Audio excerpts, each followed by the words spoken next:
Hello, this is quick update 03 for the little application I'm writing to replace the traditional RISCOS application browser. And I had some time this weekend to do some more changes to it, so let's have a look into it. So the first thing we're going to see is that when we launch it now, it replaces the RISCOS traditional apps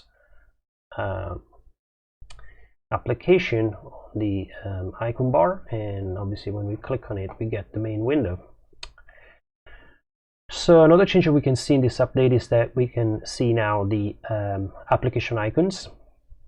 These are taken from RISCOS, so they are exactly the same list that you would have in the traditional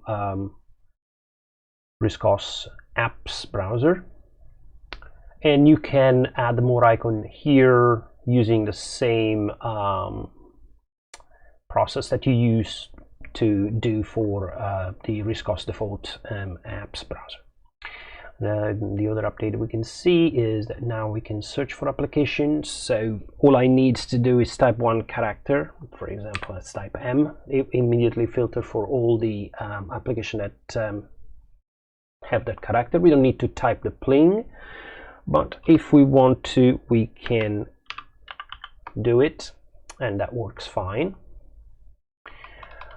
The other change for this update is that Paul has requested the sliders to change size based on the number of rows we are displaying on the window. So if I reduce the window now into a single column, we can see that the slide size has changed, and obviously we can browse till the last application.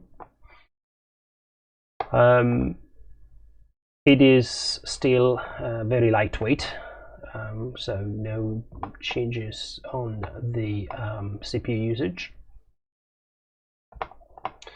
It's appearing up here if you have noticed, so I'm going to move like a little bit so you can see more scrolling stuff or resizing the window. It's super fast. This is it for this update. If you have suggestions for improvements, as always, please let me know in the comment below, or on Twitter, or on the whatever other channels that I have on. I hope you enjoyed it. Thank you very much, and I'll see you next time.